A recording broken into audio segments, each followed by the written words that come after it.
नमस्कार साथियों, इस वीडियो में हम डिस्कशन करेंगे एथिक्स। जो जीएस पेपर 4 का होता है उसमें एक केस स्टडी हम लेंगे, उसको समझेंगे ध्यान से और उसका जो डिस्कशन हो सकता है उसको हम करेंगे। तो ध्यान से पहले सुने केस क्या है। केस है कि शेखर नाम का एक व्यक्ति है। तो शेखर अमेरिका जो कि एक देश है, तो शेखर अमेरिका में मध्य स्तरीय प्रबंधन स्कूल में बीए प्रोग्राम कर रहा है। कुल मिलाकर के शेखर है जो किसी दूसरे देश में बीए कर रहा है। उसकी आकांक्षा माने इच्छा है कि सर्वोच्च 10 स्तरीय बिजनेस स्कूल से एमबीए करने एवं अंततः प्रबंधन परामर्शन व्यवसाय में लगने का है। मतलब बीए कर रहा है, उसकी इच्छा है कि एमए करेंगे और एक बहुत अच्छे व्यवसाय हम करेंगे फिर आगे जा कर के। वह अंतिम से पहले वाले सेमेस्टर में तो बीए कर रहा है, फिर एमए करने का प्रोग्राम है। एमए करने के बाद में उसे नौकरी करना है, ये उसकी इच्छा है, आकांक्षा है। वह अंतिम से पहले वाले सेमेस्टर में है, मतलब 3 साल का बीए होता है। तो बीए के 3 साल में जो आखिरी साल है उसमें वो है, इस समय पढ़ाई कर रहा है। तो बीए पास कर लेगा फिर जाएगा एमए में। तो फिलहाल बीए में है और बीए के लास्ट वाले साल में है, आखिरी साल में है। और अब तक उसके ग्रेड्स यानी अंक नंबर उसकी आशा के अनुरूप रहे हैं। तो यहाँ तक मतलब बीए कर रहा है, एमए करेगा, एमए करके फिर व्यवसाय कोई करेगा, नौकरी करेगा, इसका प्रोग्राम है। और बीए के आखिरी साल में है और उसके ग्रेड्स नंबर अच्छे आने के आसार हैं। वर्तमान सेमेस्टर में यानी कि इस समय जो पढ़ रहा है में उसके पास 2 विपणन कोर्स हैं तथा वह दोनों ही कोर्सों के प्रश्न पत्रों में उसके अच्छे अंक नहीं आए हैं। मतलब जिस साल वो पढ़ाई कर रहा है, इस साल में 3rd ईयर में, तो उसमें 2 ऐसे विषय हैं जिसमें उसके अंक अच्छे नहीं आए हैं और 3rd ईयर पास कर लेगा तो ही वो एमए कर सकता है। तो 3rd ईयर में 2 सब्जेक्ट ऐसा है जिसमें उसका नंबर कम आया है। विशेष बात यह रही कि उसे भारतीय मूल के एक प्रोफेसर ने विस्तार से टिप्पणियां दी हैं और पढ़ने के लिए सुझाई गई पुस्तकें आदि की सूची भी दी हैं। मतलब उसका एक टीचर है जो उसको बताया है कि ये किताब पढ़ो तो तुम्हारा नंबर अच्छा आएगा। ये है स्थिति कि बीए कर रहा है, एमए करने का प्रोग्राम है, एमए करेगा फिर काम करेगा। इस समय लास्ट ईयर में है, लास्ट ईयर में उसके नंबर अच्छे आने के आसार हैं कि नंबर अच्छा आ जाएगा, पास हो जाएंगे, फिर एमए करेंगे। लेकिन 2 सब्जेक्ट में उसके नंबर अच्छे नहीं आए हैं। तो उसके टीचर ने उसको कुछ किताबें बताई हैं कि इसको पढ़ो तो नंबर बढ़िया आएंगे।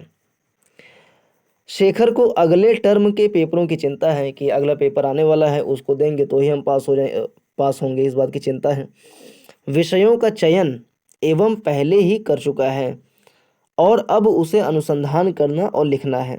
यानी किस विषय से पढ़ाई करना है उसने पहले ही चूज कर रखा है। 3rd ईयर में किस किस विषय से पढ़ाई करना है चुन लिए हैं पहले ही और उस पर पढ़ाई कर रहे हैं। वह इस डर से पढ़ाई में अपना ध्यान नहीं लगा पा रहा है कि एमबीए प्रोग्राम के लिए अपने चुने गए प्रबंध ना द्वारा सुझाई गई ताज़ा पाठ्य सामग्री पढ़ने की कोशिश करता। उसकी आंखों के सामने ग्रेजुएट स्कूल से आया अस्वीकृति पत्र उसके दिमाग में घूम जाता। कुल मिलाकर के बड़ी टेंशन में वो है कि आखिरी साल में है, आखिरी साल में उसके नंबर अच्छे आते, इस बात की आसार थी। लेकिन 2 विषय में उसके नंबर कम आए हैं। टीचर ने कहा ऐसे ऐसे पढ़ाई करो तो बढ़िया आएगा और शेखर का मन है कि हम ऐसे ऐसे पढ़ाई करें तो ज़्यादा अच्छा होगा। तो उसमें उसको बड़ा टेंशन है। तो क्या करना चाहिए, प्रश्न आगे दिया है कि उसे क्या करना चाहिए। कल्पना कीजिए कि आप शेखर के घनिष्ठ मित्र हैं कि शेखर जो है बड़ी परेशानी में है, 3rd ईयर में है और 2 विषय में फेल हो गया है। टीचर कह रहे हैं ये पढ़ो, उसका मन कर रहा है वो पढ़ेंगे। तो वो बड़ा परेशान है कि टीचर की बात को माने कि अपने मन की बात को माने। तो बड़ा परेशान है। तो अगर आप शेखर के दोस्त होते हैं तो आपके विचार से शेखर की समस्या क्या है और आप उसे क्या सलाह देना चाहेंगे। तो 4 बातें हैं, इसमें से आप शेखर को क्या कहना चाहेंगे? पहला, क्या ये कहेंगे कि संभवतः मार्केटिंग वह विषय नहीं है जिसमें शेखर अच्छा हो सकता है, अगले सेमेस्टर में उसे ऐसा कोई विषय नहीं लेना चाहिए। मतलब अगर आप उसके दोस्त होते हैं तो क्या आप उसको ये कहते हैं कि भैया 2 विषय में नंबर कम आया है, सही बात है, तुम इसमें चल नहीं पाओगे, अपने टीचर की बात मानो, ऐसे ऐसे पढ़ाई करो, इसको छोड़ दो। तो क्या ये उसको सलाह देना सही होगा? अगर इसको सलाह देंगे तो वो डिमोटिवेट हो सकता है कि मेरा दोस्त है, घनिष्ठ मित्र है, यही मुझको नहीं मतलब वो कर रहा है। एक हमने जहाँ तक समझना होता है तो पहला जो सुझाव था, उसका मित्र को क्या करना चाहिए, अपने दोस्त को क्या समझाना चाहिए? पहला ये था कि क्या ये कहना चाहिए कि संभवतः मार्केट उसका विषय नहीं है जिसमें शेखर अच्छा हो सकता है, अगले सेमेस्टर में उसे ऐसा कोई विषय नहीं लेना चाहिए। यानी जो शेखर सोच रहा है लेने के लिए, उसे वो ना ले, जो टीचर समझा रहे हैं वही ले, क्योंकि 2 विषय में फेल हो गया है तो मतलब कि तुम्हारा विषय वो नहीं है, तो चेंज कर देना चाहिए। तो ये विकल्प ज़्यादा अच्छा नहीं है, क्योंकि इसमें क्या है कि क्योंकि पहले ही फर्स्ट ईयर सेकेंड ईयर हो चुका है, थर्ड ईयर में ही है, और थर्ड ईयर में अचानक से विषय को चेंज करके पढ़ाई करेंगे जिसमें उसका मन नहीं लगता है, जैसा क्वेश्चन में बताया गया है कि उसका मन उसमें नहीं लगता है, तो जाहिर सी बात है अगर उस विषय में मन नहीं लगता उसका और अंतिम साल भी है, तो ज़्यादा संभावना इसी बात की है कि वो उस विषय को झेल ना पाए।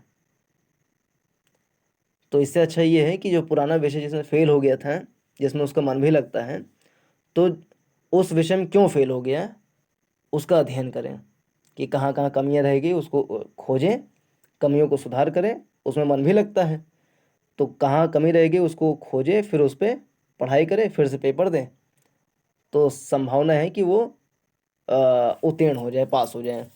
क्योंकि एक विषय में जिसमें उसका मन भी लगता है, सुना रख के अगर फेल हो गया है होगा सुना तो उसको तुरंत छोड़ दें। अब इसका उसे कहे कि इग्रवाही का अच्छा तो उसे अगर छोड़ दे तुरंत है तो उसमें मन भी नहीं लगता है, तो ज़्यादा संभावना यही है कि वो उसको झेल नहीं पाएगा और फेल कर जाएगा। तो फेलियर मतलब फेलियर मिलता रहता है, असफलताएं मिलती रहती हैं, तो अच्छी बात यही है कि असफलता किस कारण से मिली उसे हम खोजें, उसमें सुधार करें।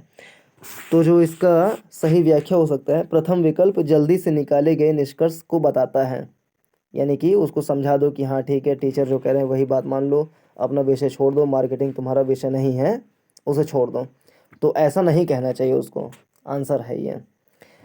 शेखर बीए प्रोग्राम के आखिरी चरण में है और पहले मार्केटिंग कोर्स कर चुका होगा, उस समय उसके ग्रेड्स अच्छे रहे, अतः विषय में उसकी प्रवृत्ति अभिवृत्ति की उसकी समस्या नहीं है, यानी कि उसको पढ़ाई मन लगता है, तभी तो 2 साल उसने पास किए। और भी वर्तमान चिंता दोनों कोर्सों के एक टर्म पेपर से उत्पन्न हुई है, इस आरंभिक हिचकी से कोई बड़ा अर्थ नहीं निकालना चाहिए। मतलब ये है कि छोटा सा फेलियर है, इसको बहुत बड़ा हम अपने सर पे बोझ बना करके उसको छोड़ दें, ऐसा नहीं करना चाहिए। ये इसका सही उत्तर है, मतलब कि पहला विकल्प उसको समझाना नहीं चाहिए अपने दोस्त को। बल्कि तो पहले वाले विकल्प से यही निष्कर्ष निकलता है कि अगर किसी व्यक्ति का किसी विषय के प्रति, सब्जेक्ट के प्रति रुझान अच्छा है, मन लगता है, तो उसको उस विषय को थोड़ा सा मजबूती के साथ में आगे जारी रखना चाहिए। क्या शेखर के मित्र को ये करना चाहिए, दूसरा विकल्प है, क्या ये करना चाहिए कि अमेरिका में भारतीय मूल के प्रोफेसर अपने आप को बहुत ऊंचा समझते हैं और एक अन्य देशीय वर्ग के हैं, और शेखर को भारतीय मूल के प्रोफेसरों के साथ कोर्स करने से बचना चाहिए। फिर से बड़े क्वेश्चन कि क्या शेखर के घनिष्ठ मित्र को ये करना चाहिए कि मतलब क्या उसका सोच ये होना चाहिए कि अमेरिका में भारतीय मूल के प्रोफेसर अपने आप को बहुत ऊंचा समझते हैं और एक दूसरे देश के लोगों और दूसरे देश के हैं, माने कि वहीं पर रह रहे हैं, अमेरिका में रह रहे हैं, और शेखर को भारतीय मूल के प्रोफेसरों के साथ कोर्स करने से बचना चाहिए।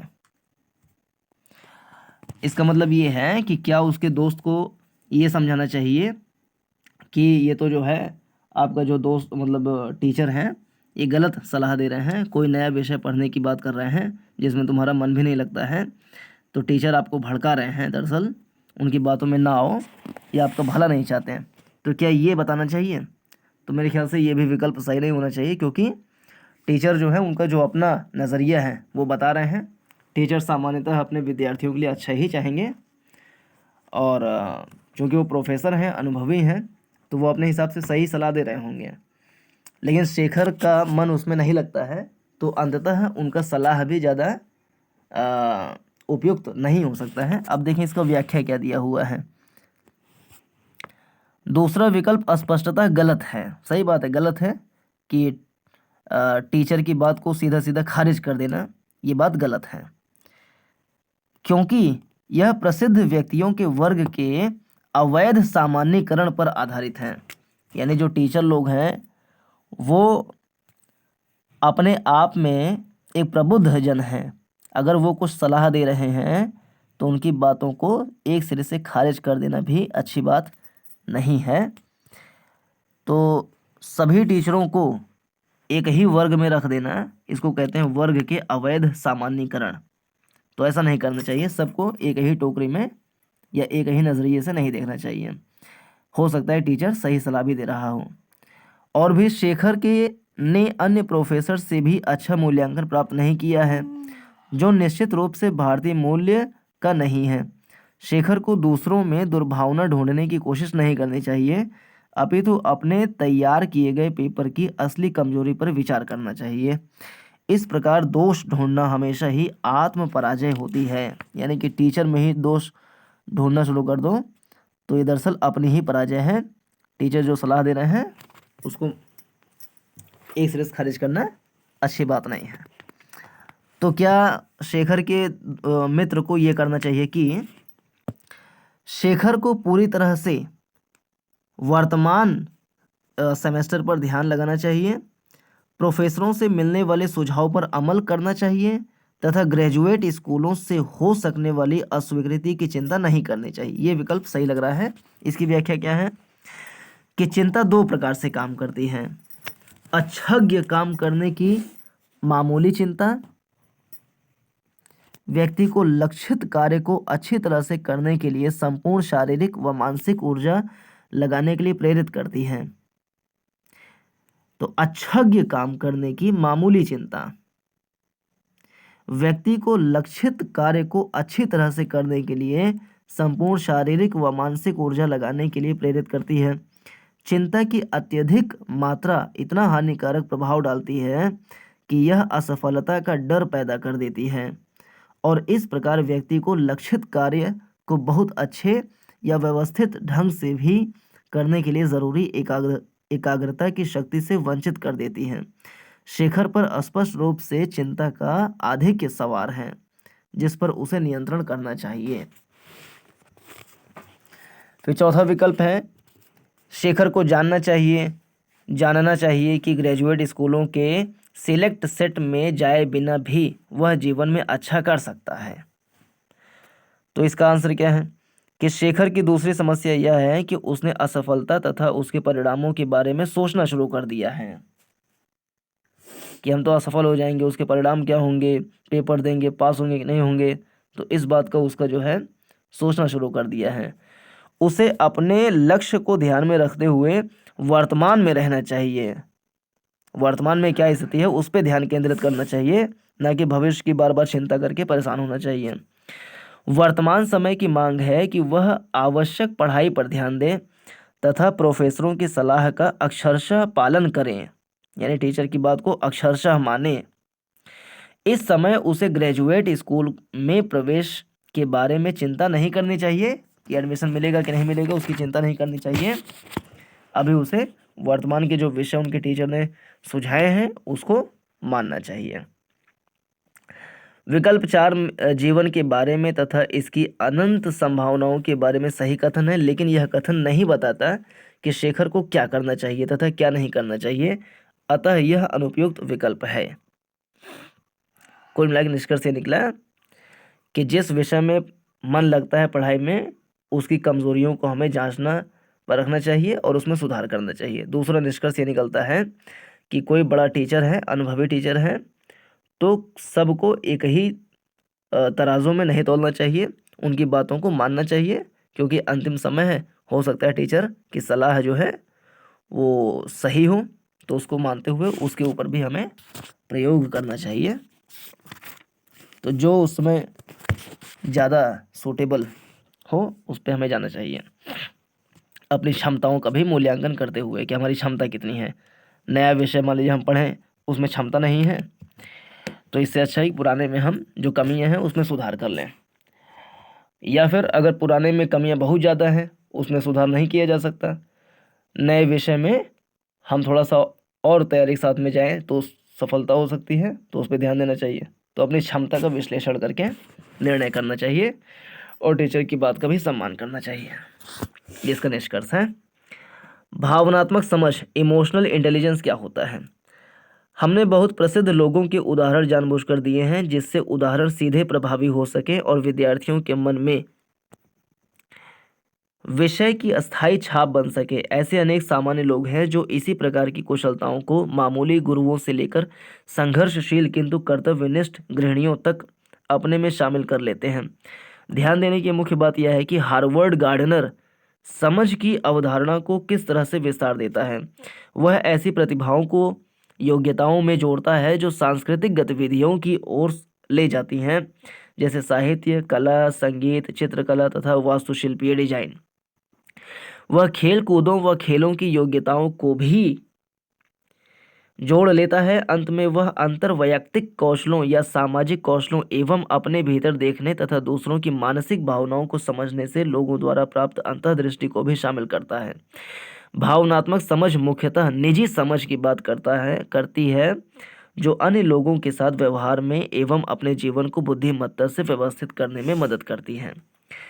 अब हम भावनात्मक समझ को समझाने के लिए प्रयुक्त संकल्पनाओं का खुलासा करेंगे। डेनियल गोलमैन के अनुसार भावनात्मक समझ में स्वयं को प्रेरित कर सकने तथा निराशा के रहते हुए भी बनी रहने, आवेगों को नियंत्रित करने एवं पारितोषण में विलंब करने, अपने मन को विनियमित करने तथा व्यथा को सोचने की योग्यता को कुंद नहीं करने देने, समानुभूति करने और आशा करने की योग्यता को शामिल बताता है। तो भावनात्मक समझ क्या है? तो डेनियल गोलमैन के शब्दों में कहा जाए तो ये बातें अगर हैं तो उसे कहा जाता है कि सामान्य मतलब भावनात्मक समझ या भावनात्मक बुद्धिमत्ता किसी व्यक्ति के अंदर में है अगर उसमें ये बातें हो तो। पहला, स्वयं को प्रेरित कर सकने तथा निराशा के रहते हुए भी बने रहने वाली आवेगों को नियंत्रित करने एवं पारितोषण में विलंब करने। कुल मिलाकर के निराशा के क्षणों में अपने आप को लगातार मोटिवेट करते रहें, प्रेरित करते रहें। तो ये जिसके अंदर में कौशल है तो कहा जाएगा कि वो भावनात्मक बुद्धिमत्ता का धनी व्यक्ति है। दूसरी बात क्या होना चाहिए कि अपने मन को विनियमित करने तथा व्यथा को सोचने की योग्यता को कुंद नहीं करने देने की क्षमता होनी चाहिए कि मेरे मन में क्या है क्या नहीं है उसको विनियमित करें, रेगुलेट करें, भटकने न दें, और जो व्यथा है, जो संकट है, उसको सोचने की योग्यता को हम बढ़ाएं, उसको कुंद ना होने दें। तो ये चीज़ होना चाहिए। तीसरी, समानुभूति करने और आशा करने की योग्यता होनी चाहिए, यानी दूसरे के दर्द को समझने की क्षमता हो और आशा, होप बना रहे, उम्मीद बनी रहे, इस बात की योग्यता होनी चाहिए, आशा खोने ना पाए, आशा बनी रहे। तो ये 3 बातें हैं तो उसे कहा जाता है भावनात्मक बुद्धिमत्ता। हम इन्हें सकारात्मक गुण या विशेषताएं मान सकते हैं जो हमें उन ध्येयों का तेजी से अनुसरण करने में मदद करते हैं जो अंततः सफलता व प्रसन्नता, सुख की ओर ले जाते हैं। समानुभूति के अलावा अन्य गुण व्यक्ति के स्वयं की ओर निर्देशित हैं और आगे बढ़ने से पहले हम इन विचारों को सरल उदाहरणों द्वारा प्रस्तुत करेंगे जो हम देख चुके हैं। तो ये है एक केस स्टडी भावनात्मक बुद्धिमत्ता के विषय पर। तो next case study next video में देखेंगे। Thanks for watching till the end. नमस्कार, जय हिंद।